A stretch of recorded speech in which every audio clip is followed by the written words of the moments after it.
Hey guys, it's Dennis here with Collider Games. I'm also joined by Josh Weyers.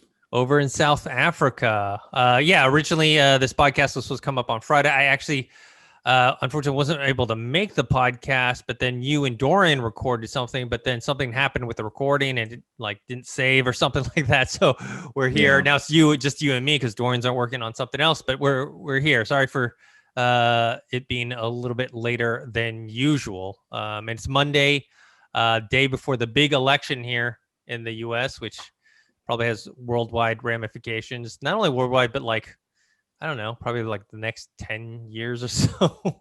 It's It's a big deal. Ramifications. It's like I'm out here in South Africa, and literally my entire career plans for the next year or two depend entirely on what happens tomorrow. Nice. Especially with regards to immigration and all that. But let's not get into that. Yeah. We're a bit late, but rather late than never. We got some good stuff to talk about, so let's hop into it. Yeah. All right. So the first big thing that happened last week was Cyberpunk 2077 got delayed again. It wasn't a huge delay. It's just they were supposed to come out on November 19th, and now they're moving it to December 10th, so 21 days. Not a huge deal, though. It's funny because I actually saw marketing for Cyber. I always note, especially when there's video game marketing that's out in public, like big billboards or posters or whatnot, and they had the original November 19th date on them, so it's just funny. So this is definitely a very last minute decision, but luckily it's not that many days, it's 3 weeks, you have the whole next gen console launch with PS5 and Xbox Series X. You have Assassin's Creed Valhalla coming out. You have some other games coming out. So it is a delay. It's still coming out before Christmas. There was a couple kind of reasons that they gave. One was being that it actually works on the PC and the next gen consoles PS5 and Xbox Series X, but the current gen console wasn't optimized enough, it wasn't powerful enough, so it wasn't optimized enough for them to release out into the world, and that was one of the main reasons they said they delayed it. What do you think about this news? Me and Dorian had a few things to say about it, and it's I'm not, you know what? I had a very particular point of view a couple days ago when I found out about this, and I was very angry and I was very upset. And now I've had time to, cool down, simmer down a bit. And I'm still upset, but not not nearly as much as what I thought that I would be. It's I get why people are angry. There's a lot of people who took time off work. I personally know a lot of people that actually spoke to their bosses or their employers months in advance saying, look, wow, this time this year, I'm going to be busy. Then they had to reschedule. Then they had to reschedule again. And my one friend is in a good position where his work doesn't mind. They're like, look, you take your leave whenever you take your leave. We don't care. As long as we know a couple weeks in advance, we're happy. But yeah, so I can understand why people are upset. And I'm a little upset because the game's done, Dennis. The game is ready. They did say that. The game is done. It is ready. And you know what else is ready? My PC. My PC is ready for that game. All right? Yeah, so this doesn't affect you, right? That why they're delaying doesn't affect you. It's and I get that also COVID-19, not a lot of people are going to be getting the PS5, so they can't, or the Series X, so they can't rely on their next gen sales. They do have to fall back onto their current gen sales. So I understand that they do have to take the time to optimize it correctly for the current gen, as there are still going to be millions of players on the current gen. I just wonder I understand as well that the reason why they're not doing two different releases is because you don't want spoilers. You don't want people to watch the entire game on YouTube, for instance, and then only play, and then they've essentially finished the game before it even comes to PS4 or Xbox One. So I can understand their point of view for that, but I just don't think that it would have hurt them that much if they had to release the game originally as planned for the consoles and PCs that it's ready for. I think they still have to tweak it a bit for the PS5 and the Series X, but for PC, they said it's ready. I believe them. I believe that the PC version is ready. So many people just give it to us, man. You know what I mean? Like, I don't know if I'm being a needy consumer here or not. Like, it's difficult to even know at this point in time because we've had this like conversation so many times with other companies and stuff. But I don't know. Like, it's frustrating knowing that the game went gold. It's frustrating knowing that the game is complete and they just have to optimize it for the current gen. That is a frustrating thing to know. And they weren't expecting it to take this long. They were expecting it to be a bit shorter, and then obviously COVID-19, whole bunch of other reasons as well. But yeah, I don't know. I don't think it's going to affect. I think they took a slight hit from this. Like, I do know some people that actually did crazy, but I know people that actually did cancel their pre-orders. Mm-hmm. I know a few people that actually actively went out there and canceled their pre-orders, which I think is a really extreme reaction to this. You know what I mean? Like it's not that big. It's still going to be coming out like, you know, like holiday time, if you will, or like around the holidays. It's not going to be the end of the world. At least like here in South Africa, that is peak holiday times, December, because that's our summer vacation essentially, is our December month, and January, etc. So I don't know, like I get what they're doing, but I feel like they could have made both people happy. I feel like they could have been some kind of middle ground. Yeah, I guess maybe for me, just because I am backlogged on a bunch of games that I still need to play, so I'm not as upset. Even though I'm totally looking forward to the game, and it's one of my most anticipated. So for me, like 3 weeks, I could do it. I still haven't decided yet which version I'm getting. Like, am I going to get the PC version, an Xbox version, PS version?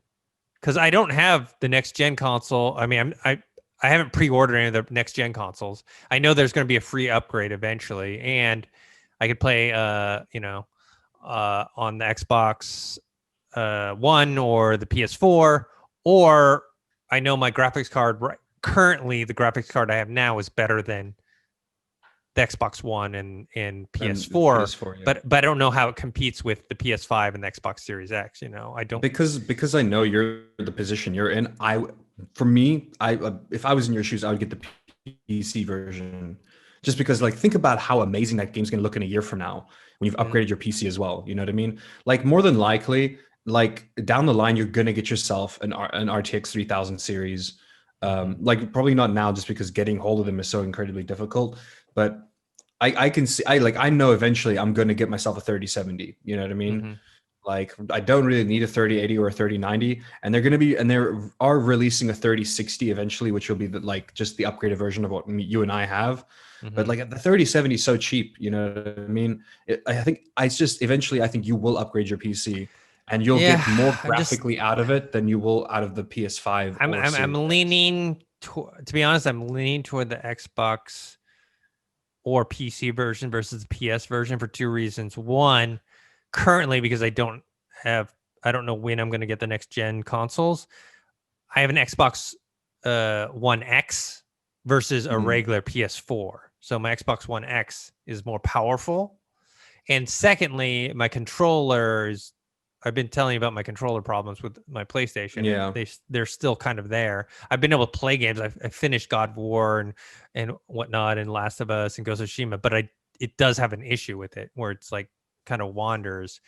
So that's like another thing, a reason why I might just go with the Xbox version. So who knows? I mean, you get the free upgrade, so it's worth it, you know? Yeah.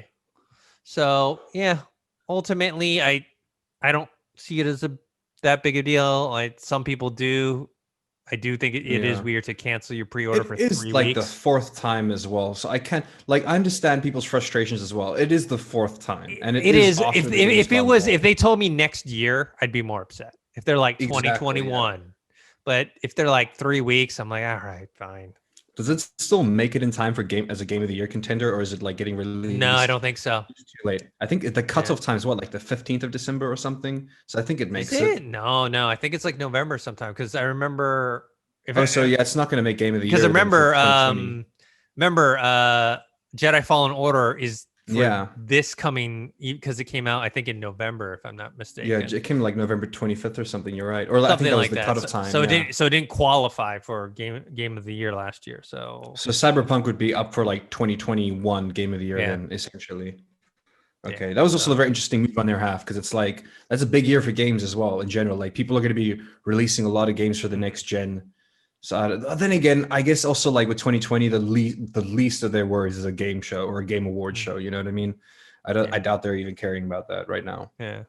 While All we're right. on the Oh, go topic, ahead. kind of, I think a good segue right now would be to talk about the PS5 controller, seeing as you have Okay. your controller issues, which was that they finally, I think it was about a day or two ago, all the reviewers were allowed to finally talk about the controller because they did we've seen the unboxing of the PS5, but no one was actually allowed to talk about the adaptive triggers, how it feels, the haptic feedbacks, and it seems like for all the reviewers are saying, if you're still right now stuck between choosing the Xbox or the PlayStation for what your next gen console is going to be, the PS5 controller might be the thing that wins you over to the PlayStation because it just feels better in every single Mm, possible way. Even when they're even comparing it to the new Xbox controller as well, they're just saying it just feels better. Like it's got a nice weight to it. The haptic, like it's weird because they've explained how the haptic feedback works, but it's like I still don't think it's something that you can understand until you try it. Because mhm, even like the best reviewers I see out there who are so good at articulating their words, they can't really put their like they all they can say is that it just it feels different for every type of situation. The way you walk on the sand will vibrate differently from when you're like pulling a rope or like all these other functions. And then the adaptive trigger, well, the adaptive triggers I think are the most noticeable thing and the most noticeable change. And the controller is bigger. The PS5 controller is actually bigger, and they good. say that they designed it that way that because they were worried. They were like, "Well, what isn't that a problem for kids? You give us bigger controllers." And they're apparently it's easier for kids to hold larger controllers and get their hands around it, like to actually grip it. So the controller is like you can actually see side by side. It is slightly bigger and looks more comfortable to hold, which is good. But it just feels like out of all the controllers for the next gen, they just said this is the only controller that feels next gen. Every other controller just feels like a normal like Xbox Elite controller, which is good, but like at least Sony's trying something else. Yeah. But yeah, loads of videos about that. Cool. All right. Let's move on to the next thing, which is the Assassin's Creed is going to become a live action Netflix show, which, we've already seen a live action version in that movie, which was terrible. I forgot what year was it? 2017? I think yeah, What that sounds year? right. That sounds It's, right. 2017 or 2016, but yeah. Yeah, I think it's 2017 sounds right. 2016. Yeah, I think it's Yeah. 2016. But yeah, with Michael Fassbender, who's great, and Mhm. I was pretty excited because I was like, oh, okay, get some quality people behind this, and then yeah. It's not like I'm a huge like Assassin's Creed fan. I'm like a what they call like more of a casual. Like I played the first one, I played the second one, I played Black Flag, I played Assassin's Creed Odyssey, but I don't play like every single iteration. So I'm not like deep into the lore. I just know that the watching the movie version of the live action just wasn't that great. Spent a lot of time in the present time, whatever, with the virtual reality stuff instead of like in the past and whatnot. So yeah, Netflix is going to do this series. It's going to be developed by Adi Shankar, who developed the Castlevania anime. Looks like Netflix is very big on the video game adaptations. They're very Mhm. successful from their point of view for The Witcher. I haven't finished watching it, so I can't judge. But The Witcher did well for them, so now they're like they put in the Resident Evil Netflix stuff is happening, and now Assassin's Creed live action. What do you think about this news?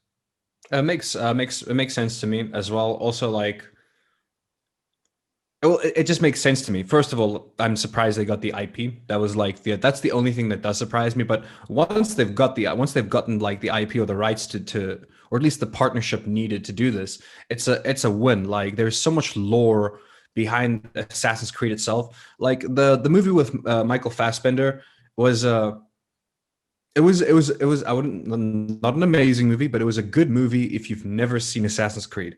You know what If I you've mean? never seen a movie If before. you've never, yeah, if you've never, well, like, because it was its own thing. Like, I love Michael Fassbender, but there were, I don't know, it just that movie was a bit of a stretch. Like, they just very, very loosely adapted. But I have high hopes for the series, especially because of how they did the Witcher series. Hmm. Video game adaptations do not work as movies, and I think people are starting to finally realize that you cannot adapt a video game into a movie. Like, sometimes it works. There are some, like, it's like I can see the Monster Hunter World thing working Hmm. because each thing is like its own separate entity, if you will. Like, you can do Final Fantasy movies because each like game is its own story, complete kind of story. But a lot of these RPG games, you can't turn them into movies because there's so much stuff going on. Like, it has to be a series. The reason The Witcher works as a series is because there's so much stuff in The Witcher. You can't make it a movie. You know what I mean?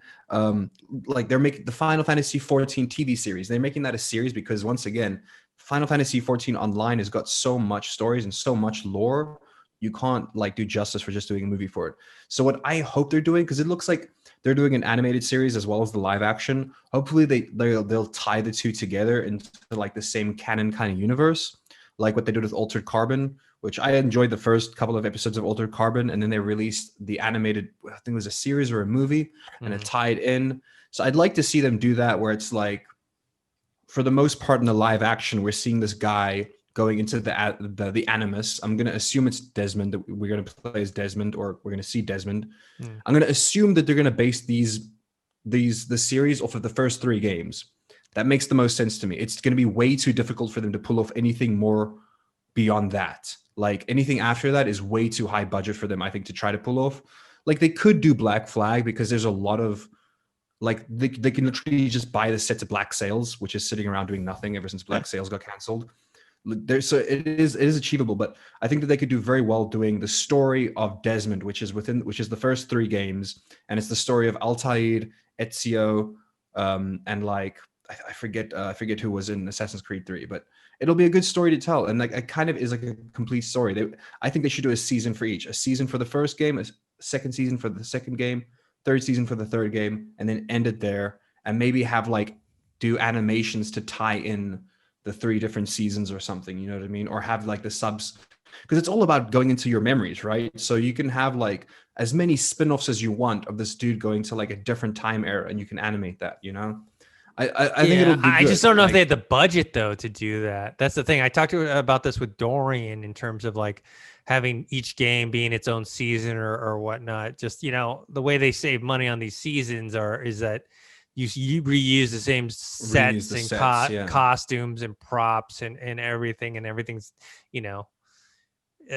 So I'm just Hmm. wondering. I mean, that's why they would never do like Odyssey and Valhalla. Yeah.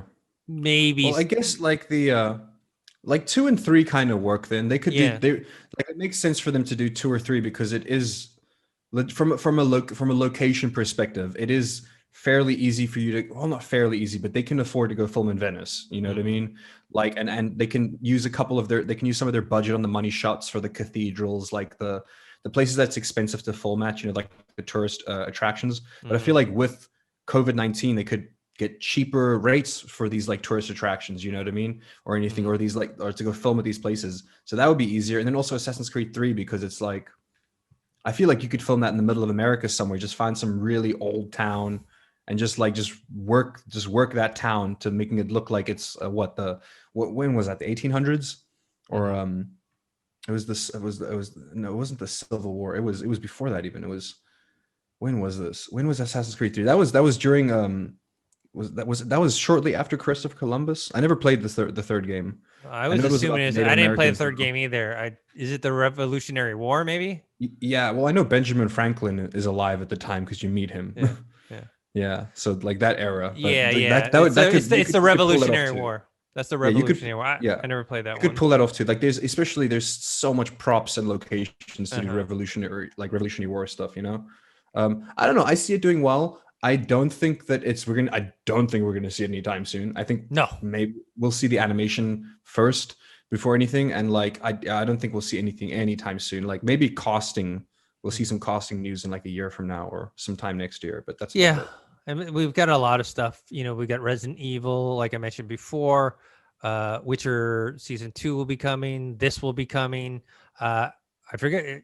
Fallout has an Amazon series coming. Halo on Showtime. So Oh we have all yeah. these video game television series coming. I mean, we have the Uncharted movie, but it seems like television seems to be more the way that they're going, the route they're going with video game adaptations right now. Yeah, I don't know. I'm looking forward to it though. It's always been a world that I've wanted to see actually adapted, and I think it's something that could be adapted easier than other things. Yeah. All right, let's move on to the next thing. Watch Dogs Legion. Oh yeah. That is out now. There's been some reviews. Didn't you say you played the first or second one, and you said you were It was trash, disappointed? Dennis. Yeah. I wasn't disappointed. It is collectively known throughout the entire gaming world that the first Watch Dogs game was trash. Mm-hmm. It had a good story. I will say that. The story was very engaging. It was very entertaining. But at a certain point, it wasn't engaging and entertaining enough for me to deal with the really boring gameplay mechanics. Mm-hmm. Like the world itself was not immersive. It was like the most boring open world I've ever experienced in my life. Mm-hmm. Like there was zero interaction you could do. Supposedly the second one was better, but I never played the second one because the first one had left such a bad taste in my mouth. Even though I own the second one, I've just never played it. I think I got it for free on Epic Games. But Dennis, this looks so good. It looks amazing. It's been getting a lot of good reviews from that's what I meant. Like from streamers living in London who are like they really nailed this idea of like futuristic London. Like it feels like London, even though it's this futuristic version of it. And I've been seeing a lot of gameplay. Like gameplay has been popping off. Usually with games like this, games like these, it'll do popular, but you won't really see a lot of gameplay on YouTube about it. Like it's you'll still see it, but it's not like going to be widely streamed. People tend to stream like more competitive gameplay and stuff like that rather than rather than RPGs. But a lot of people have been playing this. Like there's a lot of gameplay all over YouTube. It looks a lot of fun. Like that's the thing that I think the biggest takeaway from this is everyone says that it's fun. Like the story, like the story looks good. They don't even talk about the story. They don't talk about the gameplay mechanics, which also looks good. They just talk about the fact that it's fun. It's like it's actually fun, and I was like, that's sick. I like that. Building your team, getting a whole little ragtag group of people together to go do your stuff. It kind of makes me think of the Six Underground. I don't know why. that we got to put a crew together. We got to put a crew together to go do the heist. Yeah, that's what it feels 11. like. Like my question to you: are you getting it? And then second, are you going to do permadeath? I do want to get it. Money's a little tight right now, but I do want to get it. It's just when you get it, right will now, you do permadeath? If permadeath is ever an option, I always do that for my second playthrough. Okay, not the first playthrough. No. What's interesting about this though is it's not like permadeath. Like it's where it's like there's so many choices in terms of getting because every there's like no NPCs, right? That you can just become anyone. And so you can always like if someone dies, you can always go recruit someone else, and try and find someone else with that skill set. I think what's interesting is being able to tackle each mission from a different point of view. One person uses drones to accomplish the task. One person uses, guns. One person, you know what I mean? Uses hacking. One person, so you can do so many ways. With the permadeath, it keeps it interesting because if maybe you have someone really good that you use a lot or whatever, and they die, it's like, oh my god, I lost so and so. Now I got to find someone else. It does put like a high stakes sense to it. I kind of like that. I think like for sure, like what I'll most likely end up doing is playing the game normally and then having a second save with permadeath. I like to do that. Like when No Man's Sky added permadeath as a function, I love that too. But I also hated it, Dennis, really, because it's like that really is one of those games where if you lose it, you lose. When you lose everything, you lose everything. At least, like you said, in this game, you can go find yourself another old lady that has ninja skills, if that's what you're looking for. But in No Man's Sky, if you lose 20 billion points, you lose 20 billion points, and that is what it is. But no, I think it's gonna be good. It's getting loads of great reviews. I knew it was gonna do well. I'm still interested as to what the hell happened with the licensing rights because Ubisoft owns Driver San Francisco, and this idea of being any NPC was literally the main game mechanic behind Driver San Francisco, which was that you could be any car. You could just take over this with the exact same way this game works. So, and then they removed it from their stores. Like, you can't get Driver San Francisco anywhere right now, except unless you can buy an original disc. It's the only way that you can actually still get the game right now. So they had to remove it for, I'm guessing, like, I wonder if there's licensing rights for mechanics, for like game mechanics specifically, because or like I wonder why they removed it, because they had to have removed it in correlation to this game because it's the exact same game mechanic. Maybe they just wanted to hide the fact that it's not as new of a mechanic as they're letting off people to know, because the game has been out since like for 9 years. But I don't know. Like, it's still a cool mechanic. Like, it's still an amazing. Like, all they did was they took the mechanic and they said, instead of being anybody, or like instead of being any car, it's like that, but we've added RPG mechanics. There's skill trees. There's weapons. There's this, just more in depth. But I don't know. It's interesting to see that tie-in. It's one of those things where I'll never know, and I don't think I'll ever find out. And it's not really important, but I'm just curious. Yeah. All right. Let's move on to the next thing. We've got Halo Infinite project director Chris Lee has left after the delay. Halo Infinite was supposed to come out when they launched Xbox Series X, and now it's slated for 2021. We don't know when, but he's left. I mean, what do you think of this? Is this raise any red flags? We had a huge discussion about this on the podcast that we didn't get to record, which is that, like, eventually, like, I'm actually glad I get to talk about this now, because I can now say in 5 minutes what we spoke about for 20 minutes, which is that after reading it carefully, he is still an employee there. Yeah, he's not left. He didn't leave the company. He didn't leave Microsoft. He is still employed at Microsoft. He's simply stepping away from the project, most likely because he's already done everything he can do. Like, the game's done. They're just tweaking it. Like, I'm pretty sure he's done his job. After like doing my own bit of research on this, I'm pretty sure one of two things happened. One is there's nothing for him to do. The game's finished. Let the people work out the tests and the bugs and like the day one patches. If anything, he can oversee it from like his home or whatever. Like, call me if there's anything you guys want me to like look at or whatever. But essentially, I'm pretty sure his job is done. Like, the game's finished. They need to work through what they need to work through. Or the second option is that he just wants to spend time with his family. Or like, it could very well just be personal reasons, like 2020 has been a very interesting year for all of us. So it could very well be personal family reasons. So to answer your question, Dennis, yes, it raised a lot of red flags to me, but now it doesn't, because it's not going to impede their development whatsoever. It's not going to stop them from getting the game out any like quicker, any slower. It's just, I truly think that he's stepping back because he doesn't have anything to do anymore, Yeah, it sounds more like the game is done, but it needs optimization to the point where they, one, get better graphics, better frame rate, and also better performance on multiplayer. My guess, too, is their quote-unquote whatever battle royale thing that they're going to accompany this with is going to... Well, free to play. I don't know if it's going to be. Did they save as battle royale or not? I can't. Why am I'm kind of blanking on that.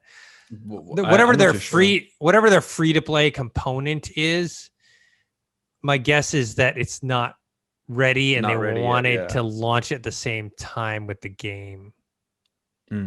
Which would make sense in terms of like hype. You know what I mean? Yeah. Like getting people to like.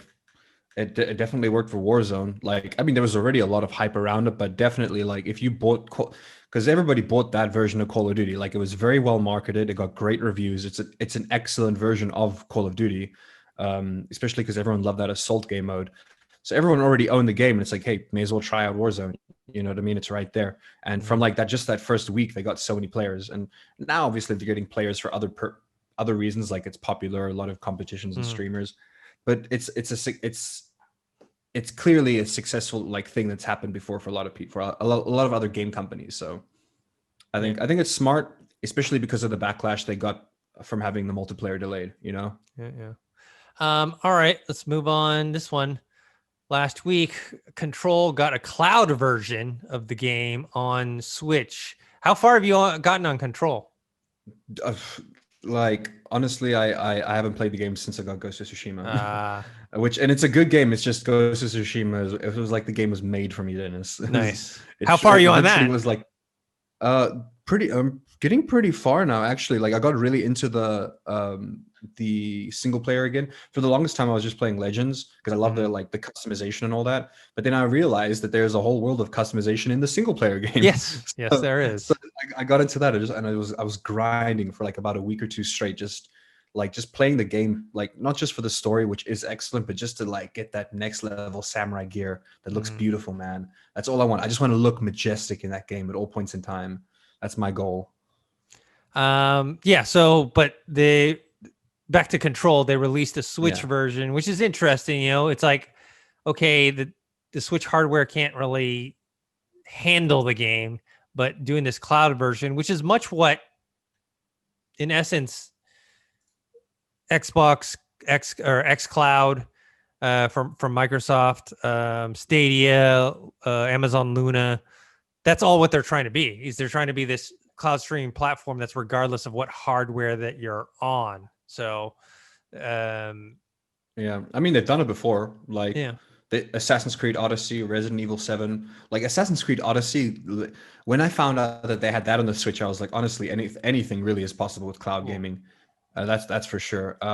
Just need a good internet what connection. Yeah, what I like about this is that there's two different versions of the game on offer here. One is the high performance version, and the other one is the like better graphics options. So you can either have, I'm guessing, a better FPS, or the game is going to look prettier. Yeah. And if you don't know which version you want, the game is actually let you demo it. You can demo the first 5 minutes of each one, and then you can see which one you prefer.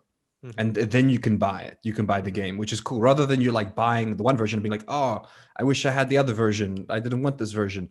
At least they give you that demo, which is cool. Yeah, I think it's technically a 10, like I'm pretty sure it's like a 10-minute demo, and it's 5 minutes of each. And then you can choose which or something similar like that. Yeah.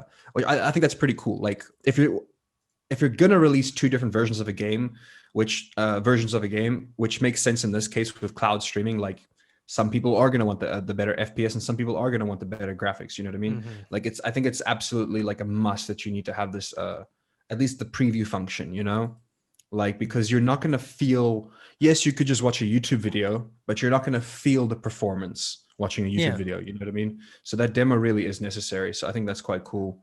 And it also just says a lot for cloud gaming moving forward. You know what I mean? That's pretty freaking impressive.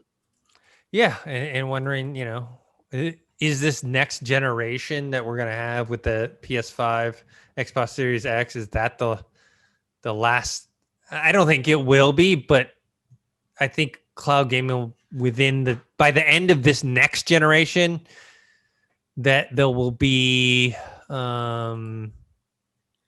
more shift. There'll be a shift towards cloud gaming, so that the whole console hardware stuff is just going to be not as important. You know what I mean?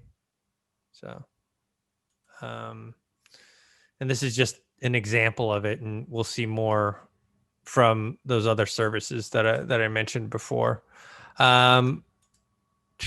This one's a random. Microsoft sent Snoop Dogg an Xbox Series X fridge for his birthday, which is funny because everyone jokes around how the Xbox Series X looks like a mini fridge, And they leaned into it, man. Yeah, so they literally sent Snoop Dogg an actual refrigerator that's like designed like an Xbox Series X. It's stacked, Dennis. It is stacked. Dude, when I first saw it, I was like, you know what, that's cool. I like that. Lean into it. But then they opened the fridge, Dennis, and that was the magic right there. They had a beautiful, like, huge Xbox One X, the Xbox Series X cake. It was loaded with like all the drinks and stuff. I was like, that's awesome. And I believe if you're listening to this right now, you guys can take a look. There are a bunch of giveaways, actually. You can enter in a giveaway and you could win one of these fridges yourself. You could actually win one of these fridges yourself, which is quite interesting. It'd be so weird to have an Xbox Series X refrigerator, which dude, they should have made it a smart TV, a smart refrigerator, and then like put an Xbox Game Pass on it. Yeah. Like that would have been amazing. Yeah. But yeah, no, that's quite interesting. Yeah. Let's see. I added this one to the thing that I didn't tell you about, which is Marvel's Avengers permanently cuts cosmetic prices. Which wow.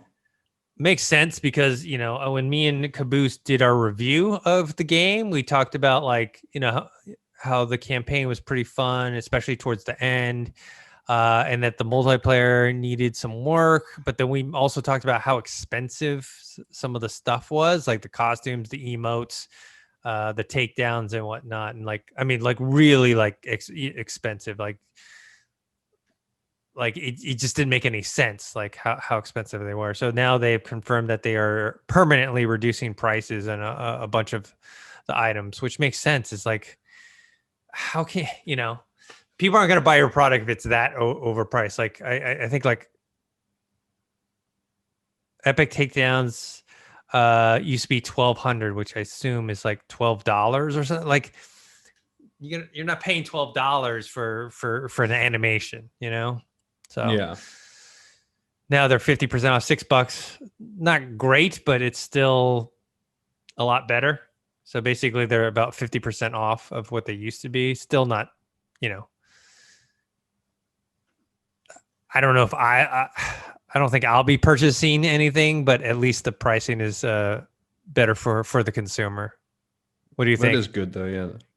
Oh, anytime I see price cuts for cosmetics, I think it's a good thing. Like it's a win because it's just cosmetics, it's not affecting the game, you know. Um, no one's losing. That's all I can say. No one's losing in this situation. A sale's a sale, man. You know what I mean? Like if it boosts their sales, good for them. I think that it could just be to boost their sales and try to bring players back, because I know that they said they're more than confident with bringing players back once they release some more DLC and release more in-game stuff for them to do. Yeah, So no they're one's really confident bringing talking players about the back. game. No one's talking about the game, at least. But I'm pretty sure, yeah, exactly. I'm pretty sure they're doing this just to like try to bring back some of that player base. You know what I mean? Yeah. Because it doesn't, even if you're confident that the players will come back, and I believe that they are confident the players will come back once they release more updates and stuff. The issue is having empty servers doesn't look good, and having people having to like That queue up for like forever trying to get into a game with someone because there's no one to play with. Like that doesn't look Yeah. good either. Yeah, I mean that's the whole thing, is like you need to foster that community Mm. so that people get more into the game and keep playing it. And, speaking of, one of the things I want to talk about, but Dorian's not here, is that Population One, how much fun me and Dorian are having with that. We actually got to play with one of the developers. Her name was Storm. We got to play with her online, and she gave us a bunch of cool tips about it. And then we interviewed. The interview is not up yet, but it should be up soon. The two big box co-founders that created Population One, and we asked them questions about the game, how the game came to be, and whatnot. And so, and they haven't started any type of like season pass yet or esports stuff, because they said they wanted to build up the community first. And so far as when I've been playing, it's like it's been pretty easy to find games. People are having a blast. I think it helps too is that Population One has a very short, like you can go from game start to I haven't won a game yet. Like I've got the closest I've gotten second time. Our team has gotten second place a few times, but getting to first place I haven't done yet. But I would assume, based on how far I've gotten in second place, you can get to first place in 15 minutes. Those games are quick, man. Like, and then if your team get kicked, booted or killed within 7-8 minutes, bam, you can just go hop into another one. So I feel like that constant changing of a movement to one game to the next, I think keeps people just hooked on playing that game. So yeah, be on the lookout for that. We're gonna have that interview up soon, and I think Doran's working on like a tips and tricks video as well. Nice. Yeah. You have any news you want to talk about? I got a couple things to mention real quick. I got to read this one again because it's just so odd.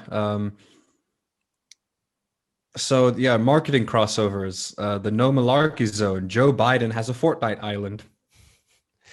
Well, he's definitely digging into the online digital video space, or not video game space, in terms of how he has an Animal Crossing house. What was the other thing? He's released his own Fortnite island in the game's creative mode. Okay, so it's like it's just it's a creative code. So like he must have hired like obviously like a team of people were hired to make this, but Hmm. like why? It's just like Biden and Harris. It's They, just a they, bunch of these they're just looking trying to at reach this out. so I mean, obscure.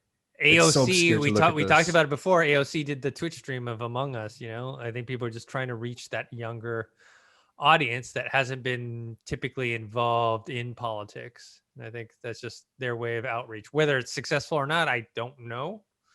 I do think something like what AOC did with the Twitch stream is much more effective because it's like a more of their Oh, personality, you're versus gonna like you're gonna love this, Dennis. what's up? Listen to this. Players are greeted by a series of Jonesy cardboard cutouts. Jonesy is a character in Fortnite. But Uh, anyways, the point is you get various objectives that align with Biden's platform. You climb a tower to install some eco-friendly AC units and solar panels. You hoverboard through a river collecting trash. Visit Biden's ice cream shop to race down a color-coded slide. Um, there's one mini game that also has you installing universal broadband internet around town. this is this is wild, man. This is like I mean I don't even know if like I don't know what words to say to this. It's just so I wonder. The only thing I can say is that I'm curious as to what happens in the future if there are going to be new laws based around this, because it's like you're not telling people to vote for you. Like the reason AOC could do that stream is because she was telling people to go and vote. Not she wasn't telling them who to vote for. You know what I yeah, mean? Like it wasn't really like a Democratic or a Republican thing. It was just go vote. You know what I yeah, mean? Whereas like this thing that I'm looking at right here is very pro Biden. You know what I mean? yeah. Which like I mean, I ran, think it just counts as yeah. marketing. It's I marketing guess you're right. spend dollars, right? It's the same as like when you watch an ad on YouTube. To me, it's just that's where they're focusing some of their financial resources into. Yeah. So, and I believe it's going to be Well, much bigger in the future.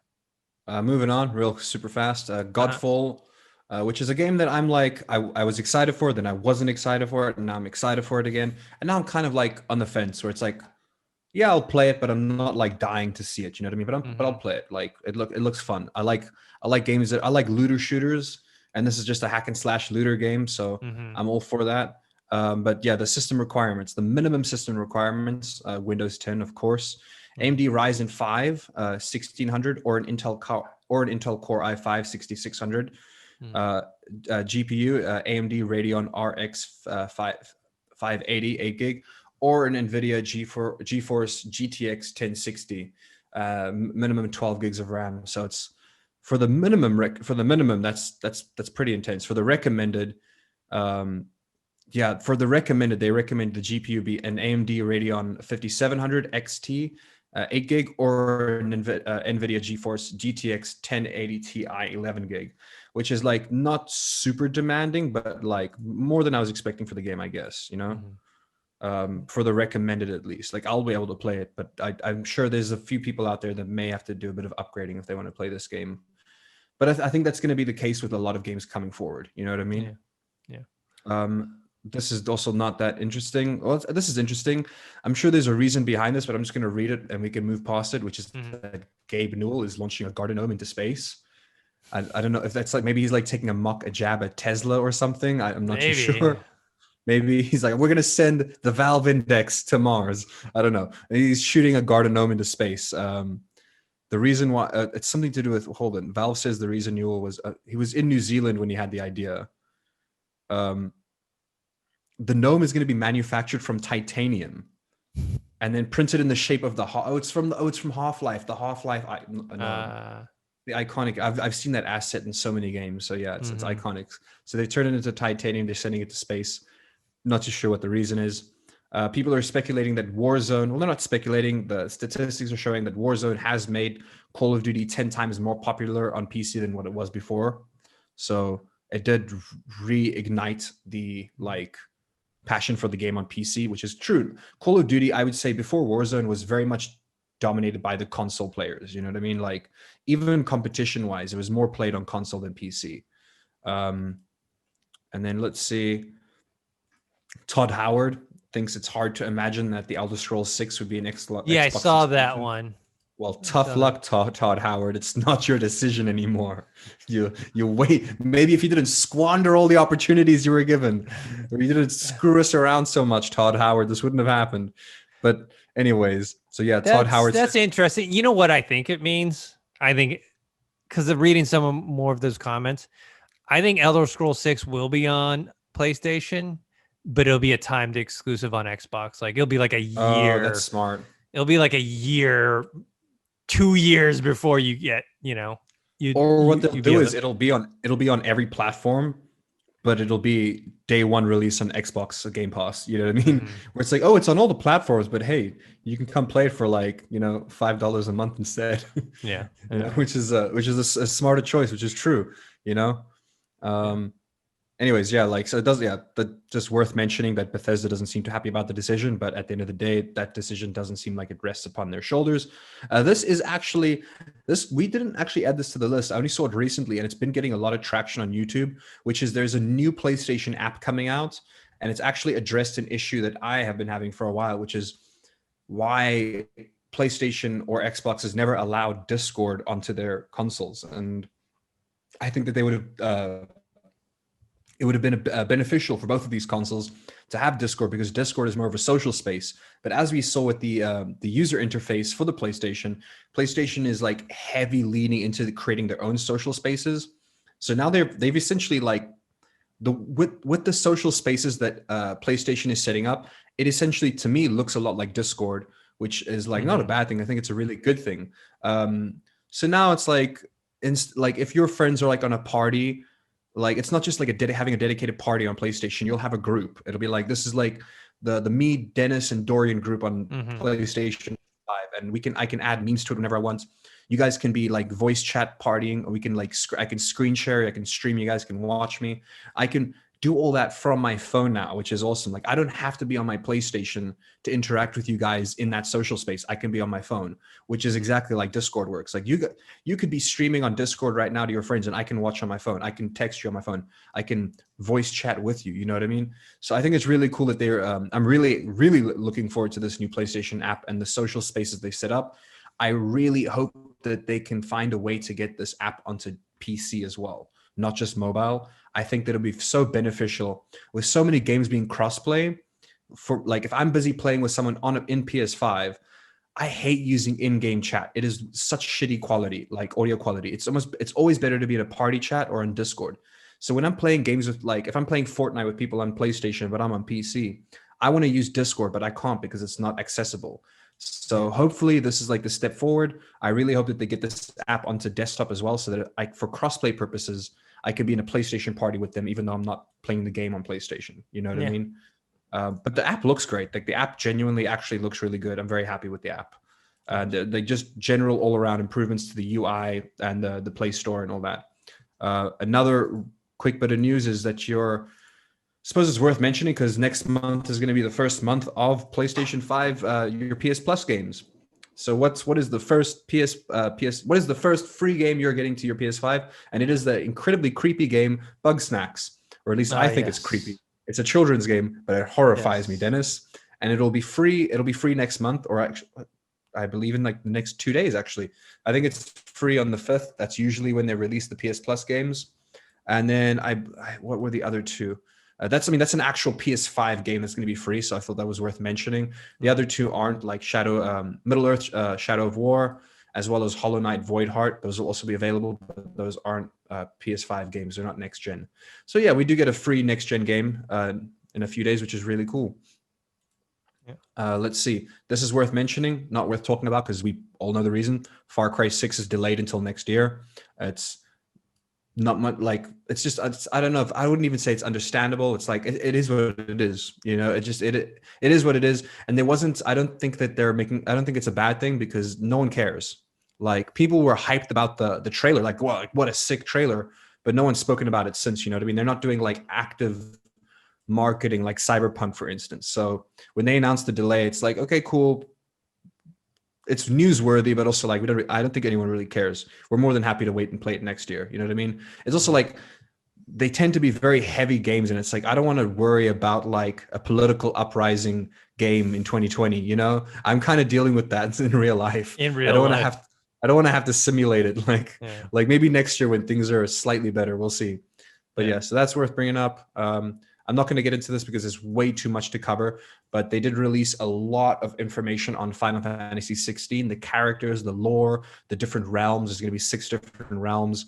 One of the main characters' name is Joshua, which is going to be very weird for me to get used to. Like when I play because I'm going to play the game when it comes out. I've played every Final Fantasy like since launch since launch from 10. So yeah, I got to do it. But it's gonna be weird having to like run around. They're gonna keep yelling, Joshua, what are you doing? It's gonna be so weird. Anyway, so yeah, definitely look into that. A lot if you are a fan, look it up. There's a lot to cover. And then this looks interesting. I wanted to mention this because people tend to like League. People love League of Legends, even though it's a very toxic game. But people have always wanted an animation, and they said and they've been doing animated shorts for League of Legends for years because these characters have got so much like character to them. And same with like Apex Legends. We want to see like series. We want to see people more about these characters. It seems like they're giving in the world of League of Legends. It seems like they're going to give us an RPG. It's called Ruined King. It's going to be coming on console, PC, and Switch in 2021. And it's from the guys who made Darksiders Genesis, which I actually played recently. And it's Darksiders is like a couch co-op bird's eye view game, very different from the actual Darksiders games, but it's like a good party co-op game. So based off of the fact that it's from the Darksiders Genesis team, I really enjoyed that. I think it's going to be cool. It's going to be a turn-based RPG set in the world of League of Legends. So I thought it's worth mentioning. It's got a huge fan base. Oh yeah, we did miss some big news that I saw. Dorian would kill us if we didn't mention this, which is the next season of Apex Legends. I'm so excited. Like whenever we cover these like next season trailers, I'm excited because it looks cool. But this is the first time I've actively been like, I want to play. I want to get into that game and play. The new map looks amazing. It's like set in the sky. It's like this utopia floating city kind of place you're playing. And it's a lot more urban, whereas like all the maps like these and this is a lot more urban. I like it. It's like this urban like warfare. They added vehicles, which is something I never thought Apex Legends would have added vehicles. And you can mount any weapons. So you can mount any on these vehicles, including special abilities like Gibraltar has whose abilities are shield. You can put the shield on the car and drive through, and like use it in front of your shield. You can use ball sticks, smoke canisters, put it on there, shoot it, drive it, and you like leaving behind a smoke trail. It looks like it genuinely looks fun. I'm not too much of a fan of the new character. Like I like her as a character, but playstyle wise, I'm probably not gonna play as her. But the new season looks really, really fun. It looks fast paced. And yeah, I'm looking. Me and Dorian are probably gonna stream it this weekend, which I believe it should be out. It should be coming out in the next few days or so. It could even be today, the new season. I'm not too sure. I have to look that up again. But yeah, if you guys are fans of Apex Legends, check out the new season. It looks amazing. Looks like a lot of fun. Dorian and I will be streaming that at some point. Cool. All right. I think that's it for this podcast. Josh, where can people find you? You guys can find me right here on the Collider Games podcast, as well as on Twitch at Josh_Toki. And you guys can find me on Twitter at ThinksHero or on Instagram, Dennis.tzng. And before I forget, we have that Population 1 interview with the Big Box co-founders coming out this week. We also have that Cyberpunk 2077 interview that we had with the senior quest designer, Patrick Mills, that's coming out on Wednesday. I'm hoping to get the Population 1 up by Thursday, hopefully. Maybe Wednesday or Thursday. We'll see. For all the guys watching and listening, thanks for taking the time, and we'll see you guys next week. Follow us on Discord. Dennis put the Discord link in this time. We forgot it last week. Follow us on Discord. It's now embedded on every video now. Okay, The Discord link. Later.